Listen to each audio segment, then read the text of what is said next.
So we all know that starting mid-July, as of right now, if you want to be compensated on a real estate transaction, you have to have a compensation agreement filled out with the party that you're working with. Now, the question came up and it said, well, listen, what if you're working with someone or someone approaches you and says, listen, I want you to show me this property, but I don't want to commit to you just yet, right? Maybe I'm only going to be there for the weekend. I want to, take a look at some properties. I want you to help me, right? But I don't want to commit to you long term. Or maybe you're working with an investor. This is where we see this a lot, right? An investor says, listen, I'm not willing to sign an exclusive right to buy with you, but if you show me a property that I like, then yeah, we'll move forward and I'll keep you as my agent. So we created this document here called the Single Property Buyer Broker Agreement. Now, what this document does is protects your compensation when you're showing a property. Now, I know it reads that single property, buyer broker agreement. You can have multiple properties on here. I'm going to go over the document with you and explain how to utilize it in detail. So at first glance, this is a one-page document, and we did this by design, okay? What we felt is that we needed a document, one page, that you can present to a prospective client that wasn't intimidating, right? It was easy to understand. It got right to the point. It explained what your duties, your responsibility is going to be, and it was going to explain to the consumer for their best experience what they should be doing, okay? Quick and easy. And also, think about it. This most likely will give you an advantage if that buyer is interviewing multiple brokers, right? And they come up with a book, a 3-page, here's your agreement, blah, blah, blah. Which one do you think they're going to probably work with? Most likely you, right? It's quick and easy. Consumers want convenience, and that's what we're doing here. But we also need protection. So let's get into it. So this agreement is designed to allow a buyer or tenant to engage a qualified licensed professional for the purpose of viewing a property, contract negotiation, and advocacy services throughout the entire real estate offer and purchase or rental process of the property described below. So already the document is kind of souping you up, saying, hey, listen, you're making the right move. You are working with a licensed professional, and that's what you want. You're making the biggest decision of your life, right? You want a licensed professional to help you. So there's the start. So number one, the properties. So here you can put either one property if you're just showing one property, or it could be, multiple properties. Maybe you're working with that person for the weekend and they're looking at 5 properties. Put the 5 properties in. And I think really for this particular document, think of it as, if let's say you have an account with Zillow, Realtor.com, and you're getting leads, right? And somebody reaches out to you and says, hey, I want to see this property. Now, you don't know this person. You haven't had a consultation with them. You're going to go show them a property. This is when you want to use a document like this, right? This is going to protect you. And remember, you have to do this before you enter the property, right? So before you even cross that threshold, you have to have a compensation discussion before that even happens. And that's part of the lawsuit. So keep that in mind. And we're going to get into strategies on how to present this, verbiage and all that other good stuff. But right now, let's dig deeper into this document. So number 2 clearly states that this document does not create an agency relationship. This document is a compensation agreement, right? It's an agreement between you and the consumer stating, listen, if I show you this property, this is how I get paid for my services.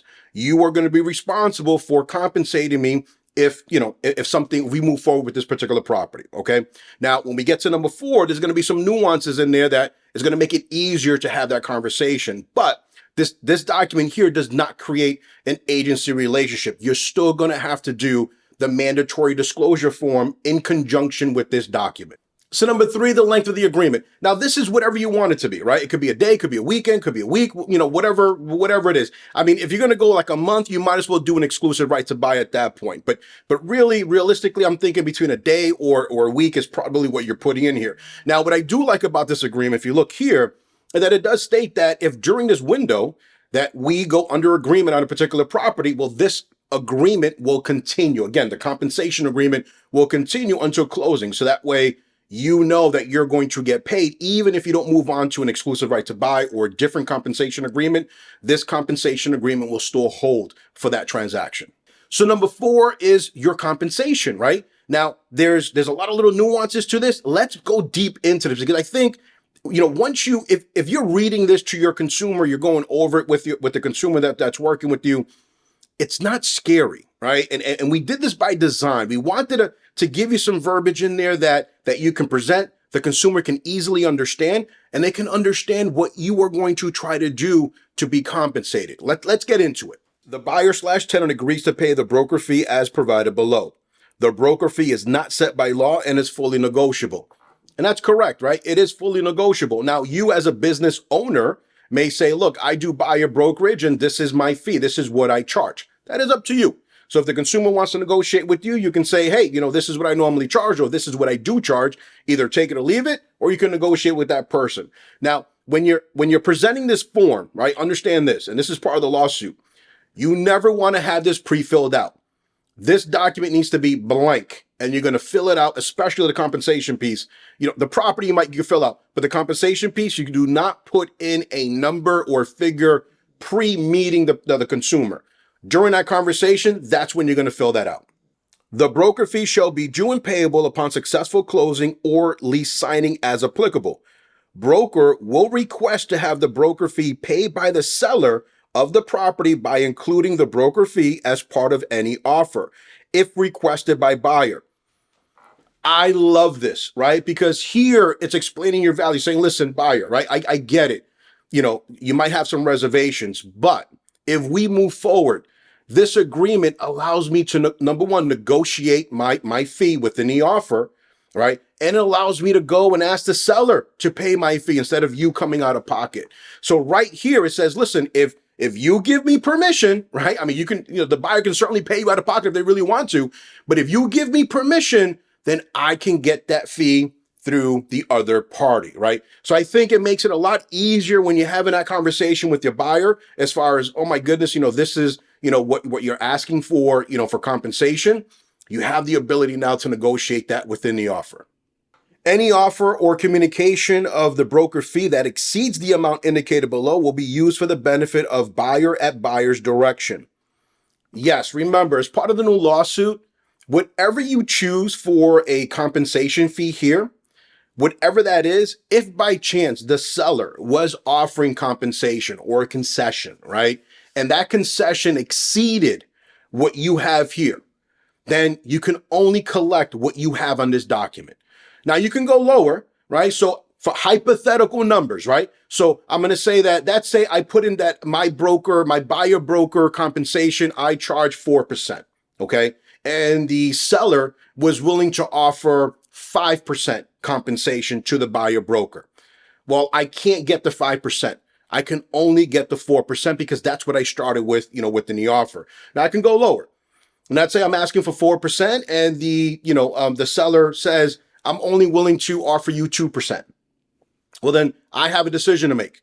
I can either accept the 2% and say, fine, I'll collect that as compensation, or I can take the 2% from the seller and I can still bill the buyer 2% if I want to.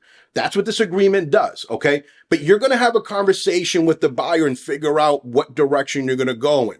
Now, I get this question too. Well, Louis, let's say I start off with, a higher number and, should I tell my buyer that, if the seller does offer a lower number, I'll go with that lower number? My recommendation is no, because here you are telling someone I charge this fee for my services, but if somebody else gives me the money, I'll do it for less. It doesn't make sense. It sounds like you're ripping off the buyer, right? Because you're like, well, then why wouldn't you just offer those services at that price, at that cost to the consumer now? Not saying I'm going to try to get this, but so what I would do is have a conversation with the consumer when that happens, right? Remember, the buyer's in the driver's seat, right? The buyer's not going to pay anything unless you have an accepted offer. So they're going to know from the very beginning if they're going to have to compensate you directly or if it's going to come through the transaction. So it's not like it's a surprise to the buyer that they're going to have to, pay this and it's at closing of like, oh my God. They understand from the very beginning because it's going to be negotiated within the offer. If that's what they choose to do, right? Because they can choose you to pay you out of pocket. So don't worry about it. But why wouldn't you try to get it from the other side if you're able to do so? So this agreement will allow you to it gives you the permission to negotiate, right? And it lets the buyer know that, hey, you're going to do your best to try to get your money through the transaction if they choose to. If buyer/tenant enters into an agreement to purchase or lease this property within blank days following the expiration or termination of this agreement, Then buyer/tenant shall pay fee to broker upon closing or lease signing. The compensation is, and then we'll get into that. Now, this is your protection period clause, if you will, right? On the listing, we have that. So here what we're saying is, listen, if I show you a property, right, and the agreement terminated, let's say I put in for 1 day. This is where you can now put in that protection clause and say, listen, even though I showed you that property on Saturday, right, and the agreement terminated, if you come back and you want to buy this property with someone else, this is where you put that window. Now, me, typically, I probably would recommend doing 30 days, right? That's I think for me, I'm comfortable with 30 days. If I'm working with a buyer and I'm using this, I'm okay with 30 days, which means that if I showed you the property on a weekend and you come back within 30 days without me, with another agent, then guess what? I'm still entitled to compensation, okay? So you as a business owner, you decide what you want to do. I think 30 days is good, but you can put whatever days you want. You can put 45, 60, 90, a year, whatever you want, okay? As long as the consumer is in agreement with you, you're okay. So for the compensation, we have two choices. You can either be paid a percentage off the gross or net of the sale price, right, or of the lease. And I know it reads here gross. If it is net, just cross out gross, just type in net initially on the top, and you're fine. You can use that. Or it could be a flat fee. Now, I caution you, if you're going to use the flat fee, remember, that is the maximum that you can earn, right? So that's it. So if you're like, hey, there's a showing fee of $500. Okay, cool, right? They're going to give you $500. Well, if they move forward with a deal, you can't get recompensated. You can't go for the 2% or whatever they're going to offer you, for the seller's concession. You're only going to work for that, in that example, the $500. So be careful, understand what that means if you're going to do a flat fee. And some agents are okay with that. They're like, listen, you want me to go show you properties for the weekend, and I don't think that these properties are viable? Cool. $1,000 for the weekend, right? If the buyer, if they're okay with that, if they want to do it, then sure, you can do that. But remember, if they move forward with any of those properties, you can't make any more money than what you stipulated there for that fee. Okay, so think about that. Now for number 5, best experience. Now, if you look at this clause, right, if you read it, it may sound familiar if you use the exclusive right to buy. That's because we kind of borrowed it from the exclusive right to buy. The only difference is when you read it in the exclusive right to buy, it says the buyer shall, right? Which kind of makes it a legal term, kind of demanding this is what you're going to do.